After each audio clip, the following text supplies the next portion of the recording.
ચાલો મિત્રો, નમસ્કાર. શિવમ જીકે માસ્ટર યુટ્યુબ ચેનલમાં સ્વાગત છે તમામ વિદ્યાર્થી મિત્રોનું. હજી કેટલાક વિદ્યાર્થીઓને અમુક પ્રશ્નો છે કે જે ફાઇનલ આન્સર કી ની અંદર જે બે પ્રશ્ન રદ થયા છે, પ્રશ્ન નંબર 52 અને 108, એ જે પ્રશ્નો છે એ રદ થયા, એના માર્ક્સ તમને પરિણામમાં મળી ગયા કે નહીં?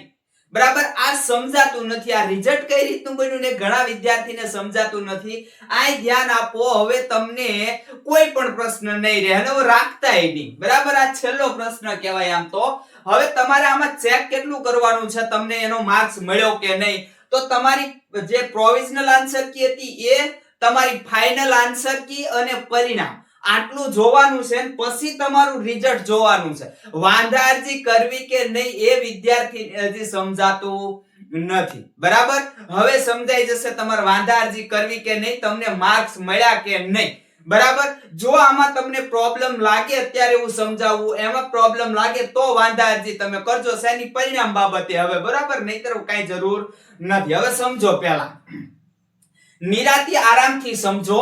હવે તમારા જે છે એ હતા કેટલા? તો કે 200 પ્રશ્ન હતા. બરોબર, 200 માંથી બે પ્રશ્ન કેન્સલ થયા એટલે 198 પ્રશ્ન રહ્યા. બરાબર, અને આ બે પ્રશ્ન ખરા, પણ આના બે માર્ક્સ તો કોમન. બધા જેટલાય એક્ઝામ આપી એમને કદાચ ઈ કર્યો કે ના કર્યો, ઈ ઘૂંટો ના ઘૂંટો, કદાચ એને સાચો પડ્યો, એક સાચો પડ્યો, બે સાચા પડ્યા, બે ખોટા પડ્યા, બે ઈ કર્યા, અથવા તો એને કાઈ કર્યું જ નથી. બરાબર, એટલે ખોટા પડ્યા બાબત કહેવાય એને. બરાબર, તો હવે આ પ્રશ્નનું કેમ થશે જુઓ, ધ્યાન આપો ખાસ. સૌથી પહેલા તમારે જોવાનું છે તમારી પ્રોવિઝનલ આન્સર કી. શું જોવું પડે બેટા? પ્રોવિઝનલ આન્સર કી જોવી પડે. આ પ્રોવિઝનલ આન્સર કી મુજબ તમે તમારા માર્ક્સ ગણ્યા હોય.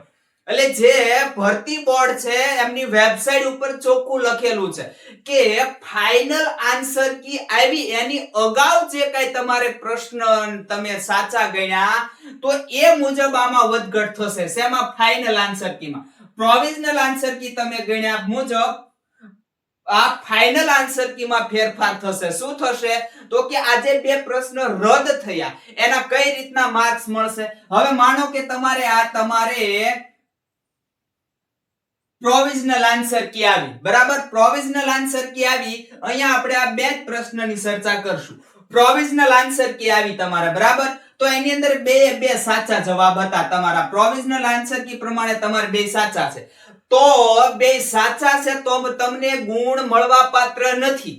શું કામ? તમારે અહીંયા આ જે સાચા પડ્યા એ સાચા પડ્યા સહિત તમારે પાઠ એની અંદર માનો કે 35 થતા હતા. બરાબર, 35, અને પાઠ બી ની અંદર 70 થતા હતા. તો તમારે 105 માર્ક્સ થયા. તો આ 105 માર્ક્સ તમારા તમને મળી જ ગયા છે એમ સમજવાનું. શું કામ? કે આ પ્રોવિઝનલ આન્સર કી જે છે ઈ મુજબ આ બે તમારે સાચા જ હતા, એટલે અહીંયા ફેક્ટ છે એની અંદર એ સાચા તમારે થઈ ગયા. શું કામ? કે આ જે છે એના તમને માર્ક્સ અહીંયા મળી ગયા છે. બરાબર, એટલે એમને કાઈ સુધારો ન આવે, કારણ કે અહીંયા તમે ગણી લીધા છે. આ જે બે પ્રશ્ન છે એ તમારા સાચા હતા એટલે તમે ગણી લીધા, તો તમારે કાઈ ફેરફાર ન થાય. બરાબર, કારણ કે તમે સાચા પ્રોવિઝનલ આન્સર કી મુજબ ગણી લીધા, તમારે સાચા હતા. બરાબર, એટલે આ પ્રશ્ન જે છે ઈ જતો રહ્યો કે બંને સાચા જ હતા તો તમારે કાઈ ફેરફાર નહીં થાય. હવે એક પ્રશ્ન તમારે શું છે તો કે સાચો છે, એક પ્રશ્ન ખોટો હતો. તો સાહેબ, તો તમે વિચાર કરો, તમે 1 માર્ક્સ તો ગણી લીધો હશે. હવે જો અહીંયા છે. બરાબર, તો આ 52મો છે. ચાલો હવે 35 છે. 35, તો 35 ને બદલે તમે કેટલા ગણ્યા હશે? તો કે તમે 35 ને બદલે 32.75 ગણ્યા હોય કે નહીં? કયો તો મને. 33.75 ગણ્યા હોય. બરાબર, કેટલા ગણ્યા હોય? 33.75 ગણ્યા હોય તમે. શું કામ? આજે તમે એક ખોટો પાડ્યો ને, આ એક તમારે ખોટો પડ્યો. બરાબર, એ ખોટો પડ્યો એનો 1.25 તમે આ પ્રોવિઝનલ આન્સર કી મુજબ તમે ઓછો કર્યો હોય. બરાબર, તો આ તમને મળવા પાત્ર છે. અને સાચો જે પડ્યો, સાચો પડ્યો એ તો તમે આમાં ગણી જ લીધો હશે. બરાબર. એટલે સાચો જે પ્રશ્ન હતો એનો માર્ક્સ તમે ગણી લીધો, જ્યારે ખોટો જે પડ્યો તમારે એનો માર્ક્સ તમે ગણ્યો નથી. બરાબર, એનો તો મળવા પાત્ર નહોતો એટલે તમે ગણ્યા નથી, 0.25 બાદ કર્યા. તો આ 0.25 જે તમે માઈનસ કર્યા ઈ 0.25 તમને મળી જવા પાત્ર છે. બરાબર, તો તમને 2 મળે એવું ન થાય. તમને 2 જે ગુણ છે, 2 માર્ક્સ છે, એ તમને 2 માર્ક્સ ન મળે, પણ કેટલા માર્ક્સ મળે? તો કે તમને 0.25 માર્ક્સ મળે. એટલે એક જે આ તમારે સાચો પડ્યો, બરોબર, અહીંયા જે એક સાચો પડ્યો એનો તમે ગણી લીધો, અને જે ખોટો પડ્યો તો એનો એક તમે ઓછો કર્યો તો, એટલે તમને મળવા પાત્ર નહોતો, અને 0.25 બીજા તમે ઓછા કર્યા હતા. બરાબર, આમ થઈને તમને મળવા પાત્ર કેટલા છે? તો કે 0.25. એક ખોટો એક સાચો, એટલે 0.25 તમારે પરિણામમાં ઉમેરાઈને જ આવ્યા હશે. બરાબર, અને અહીંયા બે સાચા હોય ને એને કાંઈ ફેર પડ્યો હશે નહીં. જે એની પ્રોવિઝનલ આન્સર કી મુજબ હતા એ જ ફાઇનલ આન્સર કી મુજબ હશે. હવે એક સાચો પડ્યો તમારે અને એક ઈ. વિચારો તો, એક સાચો તો તમે એમાં ગણી જ લીધો, પ્રોવિઝનલ આન્સર કી મુજબ તમે સાચો પડ્યો એટલે ગણી લીધો. બરાબર, તો તમને અહીંયા ફાઇનલ આન્સર કી મુજબ તો સાચો જ ગણવાનો છે, એટલે તો તમને મળી ગયો કે નહીં. હવે ઈ કર્યો તો તમારે શું થયું? તો કે આ એક હજી બીજો જે છે કોઈ પણ પ્રશ્ન એનો તમને મળ્યો નથી માર્ક્સ. બરાબર, તો એનો માર્ક્સ તમને શું છે? તો એનો માર્ક્સ તમને મળવા પાત્ર છે. બરાબર, તો આનો માર્ક્સ તમને મળશે. એક માર્ક્સ તમે ગણી લીધો, આનો મળશે. કેટલો મળે? ઈ એટલે 1. જો આમાં તમારે એક જ મળે. શું કામ? એક જ એટલે મળે કે આમાં તમે 0.25 જવા નથી દીધેલા. ઈ એટલે તમારે કપાણોય નથી ને તમને મળ્યાય નથી કાંઈ, એટલે તમને ઈ એટલે એક પ્રશ્ન જે છે એનો તમને એક માર્ક્સ મળવા પાત્ર છે. એટલે આજે કઈ તમારું રિઝલ્ટ છે. બરાબર, આની અંદર તમારે 104 તમે ગણ્યા હોય, 104 થયા હોય તો હવે કેટલા થઈ જાય? 105. અથવા તો ફાઇનલ આન્સર કી જે છે એ મુજબ તમારે એક વધ થાય ટૂંકમાં. બરાબર, એક પ્રશ્ન તમારે સાચો પડી ગયો એમ સમજવાનું છે. હવે બે તમે ઈ કર્યા હોય, તમે એક કેમ ગણ્યા હશે? તમે નથી કપાત માર્ક્સ માં ગણ્યા કે નથી તમને મળ્યામાં ગણ્યા, એટલે તમને 2 રોકડા મળ્યા હશે. તમારે 105 હોય, 105 તમારે કઈ? તો કે આ પ્રોવિઝનલ આન્સર કી મુજબ. તો હવે કેટલા થઈ ગયા હોય? +2, એટલે 107 માર્ક્સ તમારે થઈ ગયા હશે ઈ કર્યા હોય એને. બરાબર, હવે બે ખોટા તો તમારે થવા જોઈએ 105 માર્ક્સ. કેટલા? 105 માર્ક્સ થવા જોઈએ.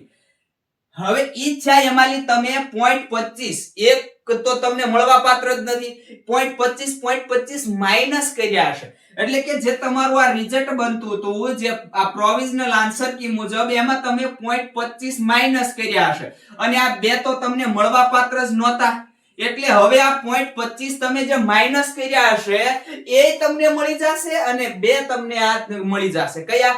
કે જે તમને ગ્રેસિંગ માર્ક્સ મળ્યા છે. બરાબર, તો એમ તમને અહીંયા 2.25 તમારા વધી ગયા હોય.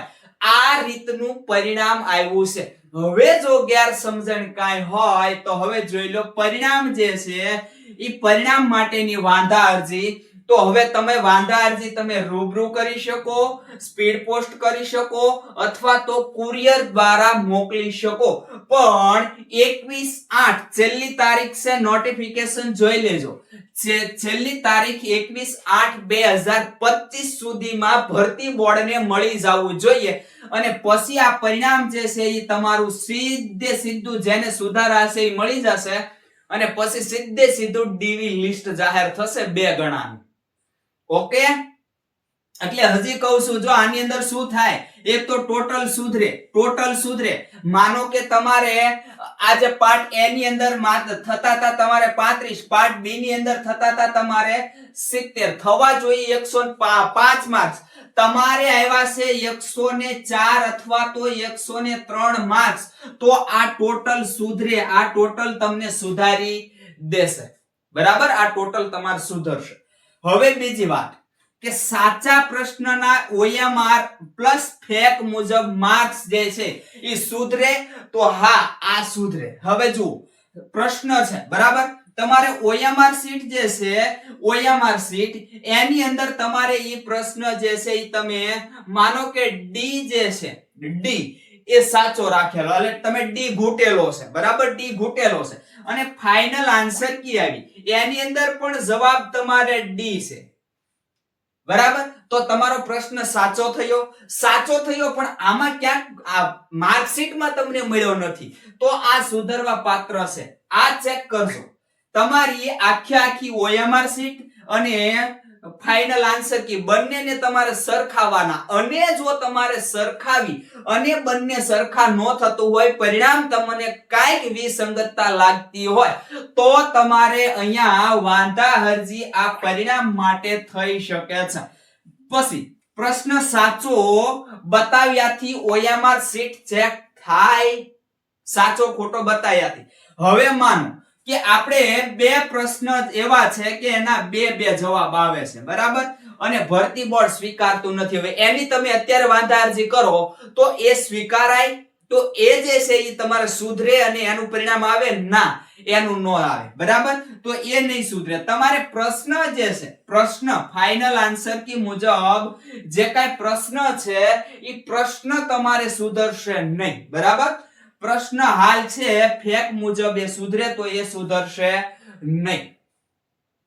તમારા પ્રશ્નની અંદર નહીં સુધારો થાય. અહીંયા એવું છે કે પ્રશ્ન સાચો બતાવ્યાથી OMR શીટ ચેક થાય, તો એનો મતલબ શું છે ખબર?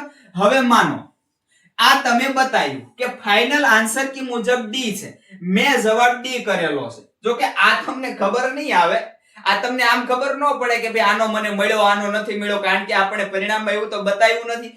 તમારે માત્ર આ OMR શીટ અને ફેક બંને સરખાવવાનું, અને એની અંદર જો તમારે મેં કીધું એમ 105 માર્ક્સ થવા જોઈએ, તમારે 104 અથવા તો 102 માર્ક્સ આમ કંઈક ટૂંકમાં ઓછા છે, તો તમે વાંધા અરજી કરી શકો, બરાબર. બાકી તમારે ફેક મુજબ જે કાંઈ પ્રશ્ન સાચા ખોટા રાખ્યા આ સુધરશે નહીં. ફેક મુજબ સાચા ખોટા પ્રશ્ન જે છે એ હવે સુધરશે નહીં. અને તમારે મોકલવું હોય તો આ 500 રૂપિયાનો ડિમાન્ડ ડ્રાફ્ટ કરવો પડશે, 500 રૂપિયાનો ડીડી કઢાવવો પડશે. ક્યાંથી કઢાવવો આપણે આ ગયો લેક્ચર ની એની પહેલાના લેક્ચરમાં વ્યવસ્થિત રીતે સમજાવ્યું છે, જોઈ લેજો.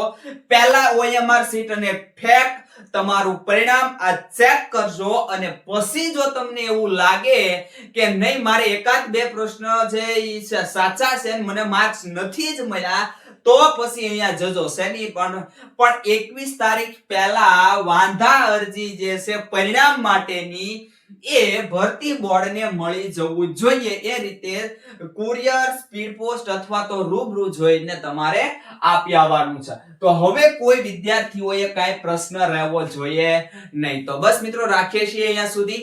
હવે આગળ સરસ મજાના લેક્ચર સાથે મળીશું.